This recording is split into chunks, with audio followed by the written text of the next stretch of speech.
Welcome to Creepin' It Real. I am Judah. If you've been watching me for any length of time, you will know that I hate slashers. They are definitely one of my least enjoyed subgenres of horror. And so, what are we going to review? We are going to review a slasher this week by the name of The Funhouse. This came out in 1981.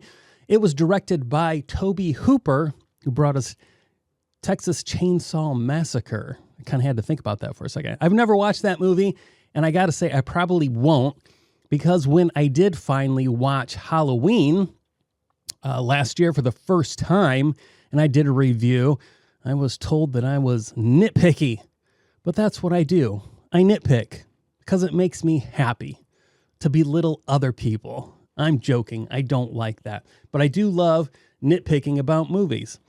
But there is probably a little bit of jealousy in there somewhere. I wish I was out there making movies. Some of you are probably familiar with the movie Night of the Demon.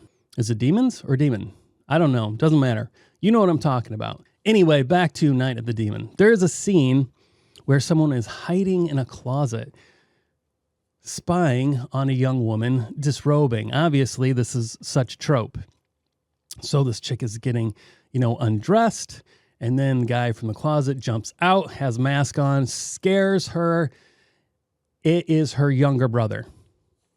And as he's leaving, don't quote me, but he says something along the lines of, "Nice boobs, sis. If they get any bigger, you're not going to be able to tie your shoes."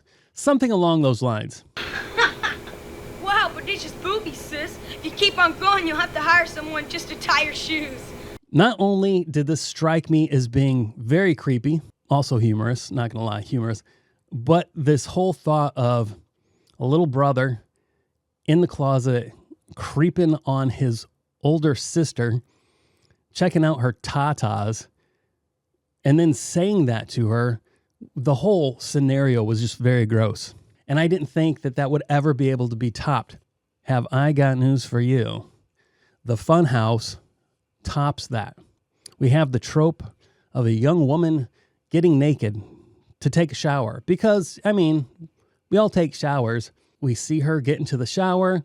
We see a masked assailant coming in with a knife. He pulls the shower curtain a la Psycho, and there's a struggle. There's jiggles. There's weaving of knives. Finally, the knife makes impact just to see that it's just a rubber prop knife. The person takes off their mask, and wouldn't you believe it? It's this young woman's younger brother. What the hell is going on here? At this point, I can look back on Night of the Demon and be like, okay, well, the brother didn't necessarily know his sister was going to come in there and get naked. Okay, he was just in the closet waiting for an opportunity to jump out and scare her. Okay, it just happened to be that she got naked right before that happened. We'll go with this story, okay? He wasn't necessarily there to see her boobs. And it just happened, and he jumps out, scares her. But he did have control over the awkward comment he made about her breast. That's another thing. However, in the Funhouse, there is no getting away from the fact that her brother full well knew that he was going in as she was taking a shower, and he was going to see full frontal. Everything was going to be bare. It was totally awkward. I don't understand this kind of thing, and it just blows my mind. But the whole scene was there in the first place just to get their boob quota in there. That was the very first thing that popped out to me about this movie. And that's because this was within the first 4 minutes of the movie. It's like they had to get that hook into you right away, because let me tell you, nothing happens for a really long time after that. We follow a group of teens who, if you look up when this was filmed, 1981, and the actual ages of these people, one of them was actually 30 playing, a teenager. So they're going to go to a fun house or they're going to a carnival. And for some reason, this little brother sneaks out. It's his bedtime. His parents tell him to go to bed. Why it was important in the movie to indicate that the mother was an alcoholic didn't really make sense to me because it didn't play into the actual storyline. It definitely, but they made it very clear. They wanted you to know that this was a mom that was drunk almost nonstop, and she didn't entirely care about her kids. The father was definitely the one who gave the concern about the children, their well-being. And when the mom did engage, it was just to be like putting the foot down, a drunken yelling, "Get in bed before I beat your ass," kind of a thing. Very, very weird dynamic that didn't play at all in the movie. So these three teenagers, they go to this carnival. The little boy sneaks out, walks to the carnival. Who the heck knows how far this carnival is? Some weird-ass creeper stops and asks the boy if he wants a ride. And then he pulls a shotgun out on this kid, and the kid freaks out and runs away. Again, what was the point of this? That guy has no purpose in this movie from here on out. He was just there to be some weird, creepy dude who pulls over in his big truck. Luckily, it wasn't a van with no windows, and told the kid to jump in back and he'd drive him to the carnival. And then when the kid wouldn't talk to him, he pulls out a shotgun, kid runs away, and he just sits in his car laughing. Again, what was the point? The little kid makes it to the carnival. He's trying to find his sister. He's like spying on them or something. He witnesses them go into the funhouse and never come back. At this point, the carnival's all like, "Hey, we're closing. Everybody leave." The kid hides. The child hides. The four teens decide that they're going to stay the night in the funhouse. This is where stuff gets really weird. They in this room they're camping out in. They're, making out, heavy petting. Once again, boobies like to pop out in this scenario. And then they hear some commotion in the basement. In the basement. I'm going to say that one more time. This is a moving carnival. They make it very clear at one point they're packing up and going to the next city or town the next day. But somehow there is a basement in the funhouse. We'll just leave it at that. So they're looking at through the slats of the floor, and they see that there's this person who works the funhouse who wears a Frankenstein mask and gloves. And he's out there kind of being part of the whole display and getting people from the line into this funhouse. They're looking through the slats. They see this guy's down there, and he's with one of the other carnies. Obviously, he's trying to work out some kind of a prostitution kind of a situation here with her.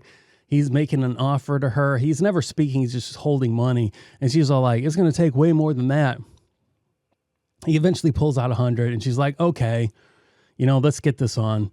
We see this really, she's like, "Aren't you going to take off the Frankenstein mask and stuff?" And he's like, And she's like, "Okay, suit yourself." Then we get this really nice hand job sequence. It's interesting. He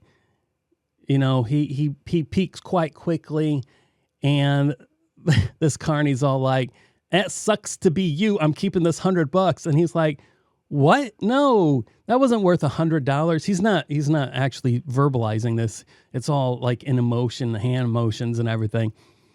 And she's like, "Nope, that's it. It was $100 hand job. Hope you enjoyed it."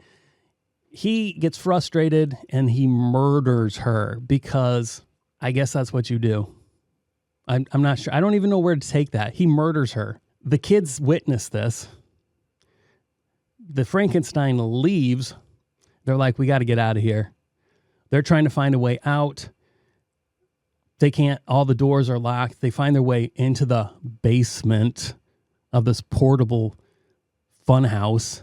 At this point, we're like an hour in to this hour-and-a-half movie, there's still like not a whole lot going on here.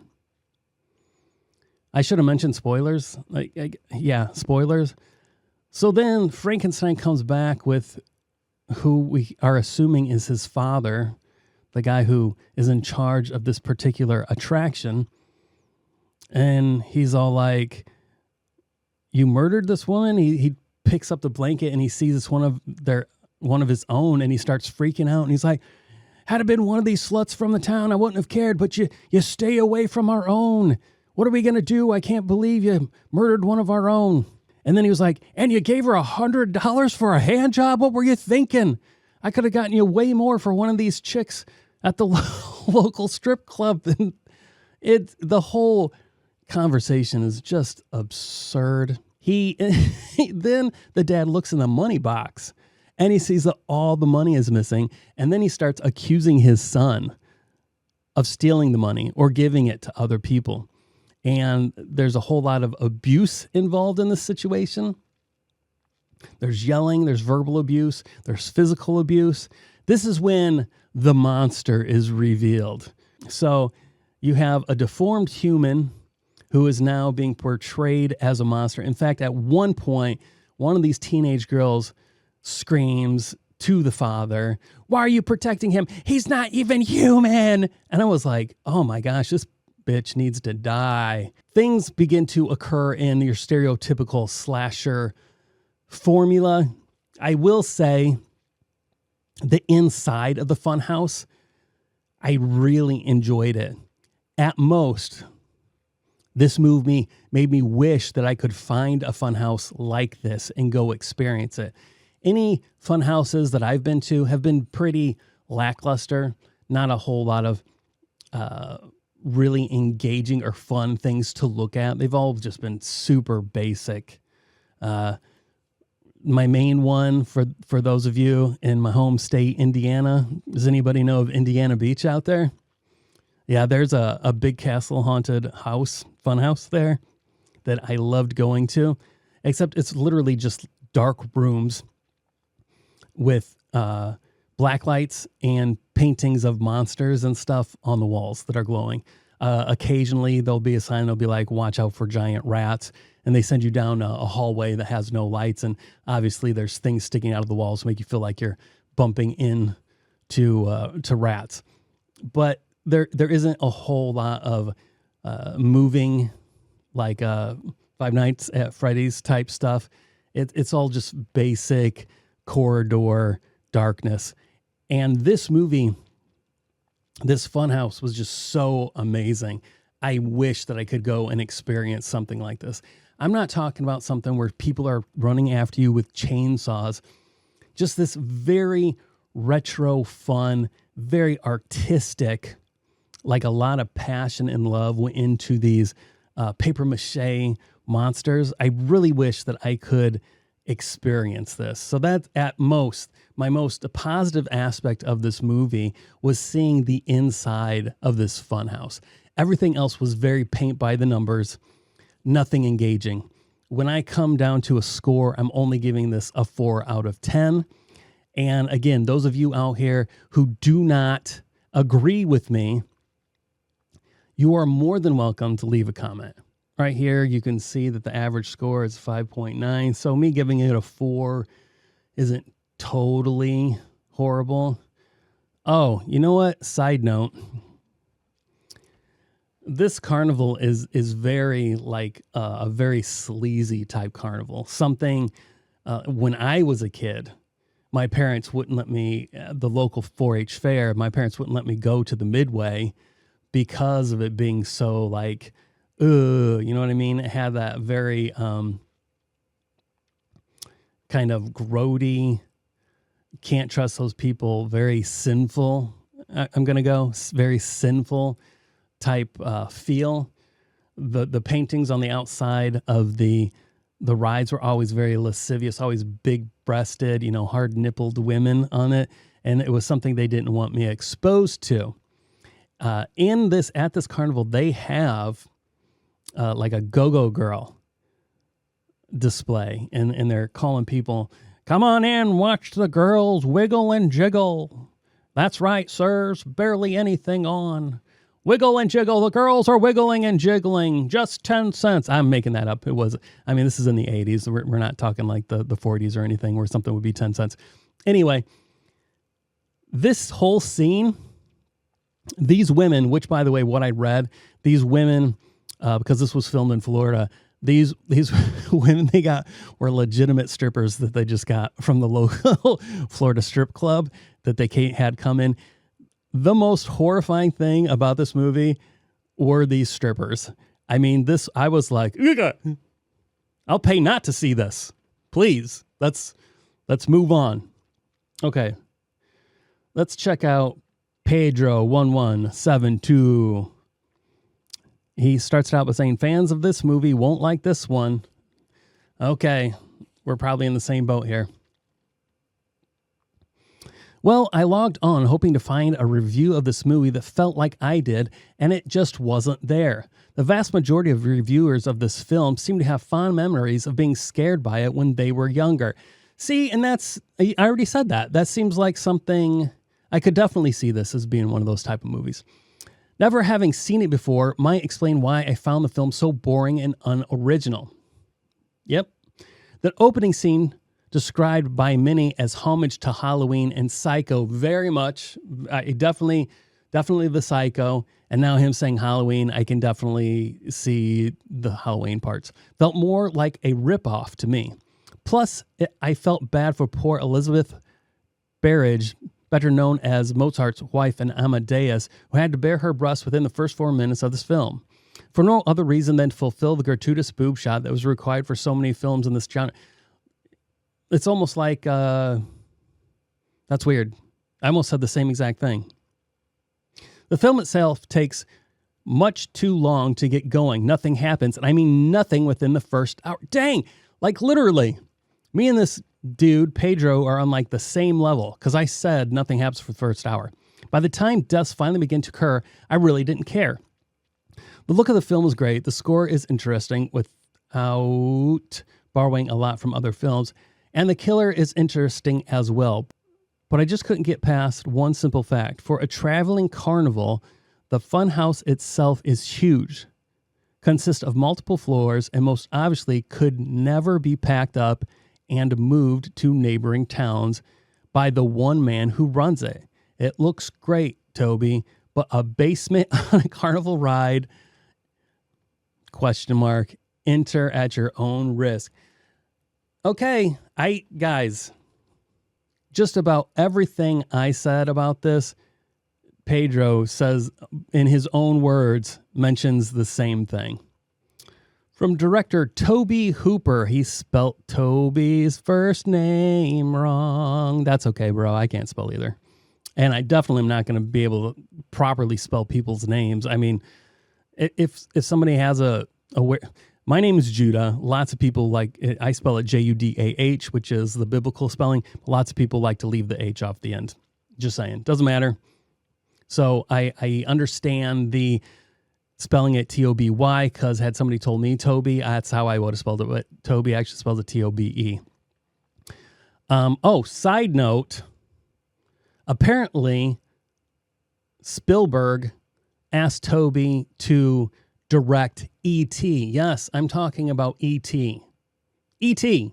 He asked Toby to direct E.T. and he passed because he was working on the Funhouse.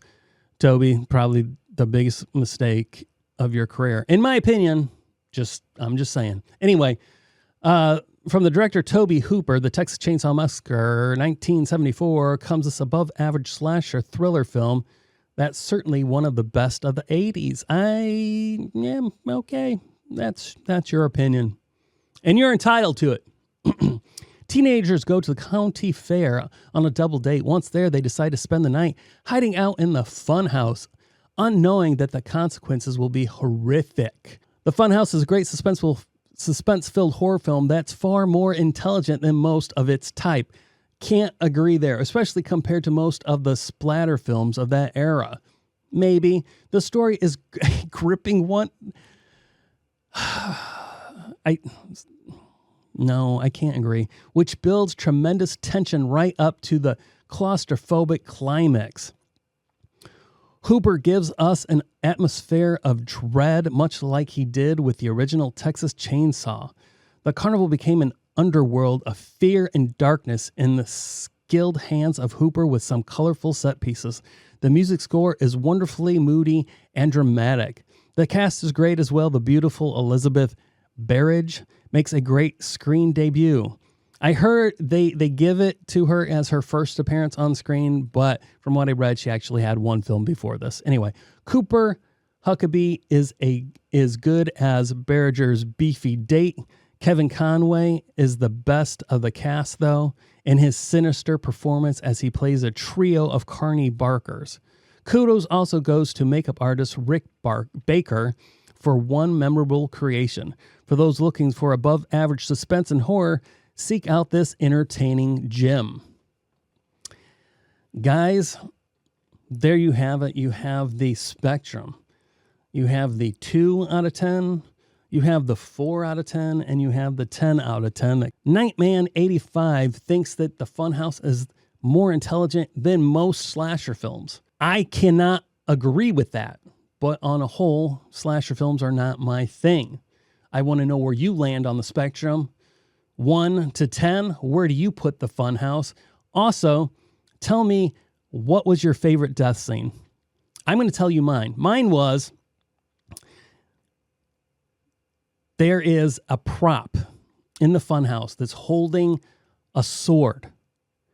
Now, let's just remember, this isn't, even though this is supposed to be a carnival ride and it's supposed to be safe, this is not a prop sword. This is a real sword that's sharp and pointy and can kill. But they decide to use it in this carnival ride. So in an end sequence, the big beefcake boyfriend shoves creepy carny man onto this sword. It pierces him. It comes through his chest, pointy side out like so, coming out here. Okay. Hooray! Evil carny man's dead. Now, beefy boyfriend and squeamish girl who can't do anything to protect herself can now escape.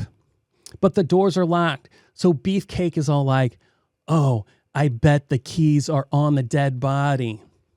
So instead of doing what normal people would do and go to the side of the body where the pockets are and search the pockets, he decides to stand directly in front of the body where the sword is sticking out. Now, anybody with any kind of ounce of intelligence knows exactly what's going to happen.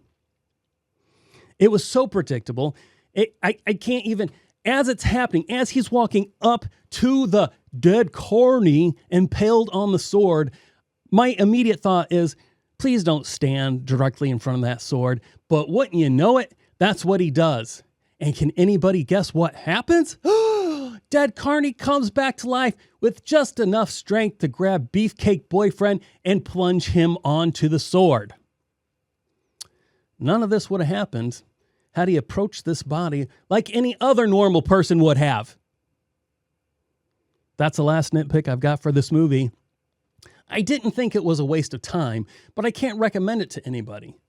But I want to hear what you have to say. Please leave your comments below.